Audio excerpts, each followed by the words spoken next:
To access your Dashcam, you have several options. One, right here, pressing Dashcam, or you could select Dashcam right up there. That brings you to the recordings page. This is really trimmed down from the previous model that I had because there's not a lot you can do. You can select save, which if I do that will save what I'm currently looking at. I can stop the recording. Notice that icon changes and it'll let you know in the upper right hand corner. So just know that's not starting the recording, that's stop the recording. You gotta make sure that you see the square so that it's recording. And then I can turn on and off my mic from here. So now it would record. If I select back and come back to this page, I can get to that screen just by selecting there.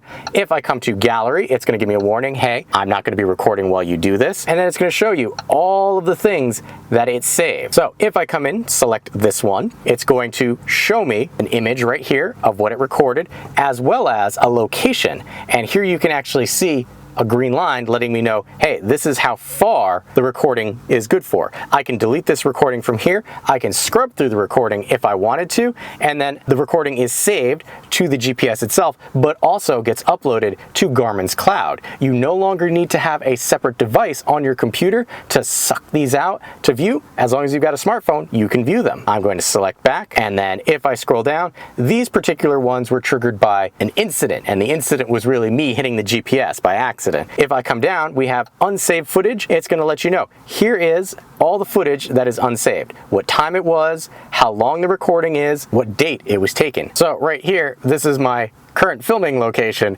and it's just letting me know, hey, I haven't deleted this yet. You can see in the upper right hand corner when I load one of these up, if it doesn't have the green check mark, it's not protected and will be overridden. And this is an example of the GPS driving at night, which will save that. And select back one more time. And what we're going to do next, the Dashcam, is I am going to open up my map here, and then I'm going to show you by selecting this and doing camera. These will allow you to have your camera controls accessible to you. So we've got our driver alerts right there. I can make changes as I need. We accessed all of those through these settings. Start, stop my recording, but notice it brings us into this page. I wish it would let me do it right from here. I can, however, take a picture right from there and it makes a loud audible sound, but I can also select and it will save this current recording. This GPS has been on probably for the last 30 or 40 minutes as I've been recording these, so don't necessarily want that to save, but there's no way that I can actually stop that. So we're just gonna hide that and come back, because those are the 3 locations, well, if I come in here, 4 locations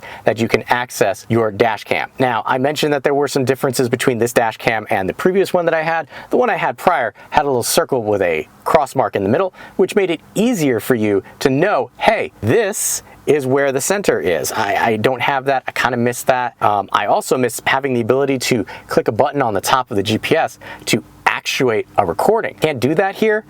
You really can only hit the save, and that save is going to get you not 100% what you're looking for. In my opinion, it saves a little bit before and a little bit after, but I really miss the ability to actuate, because I know, hey, I clicked this and it's saving right there. But that was a look at the Dashcam functionality for the Garmin GPS.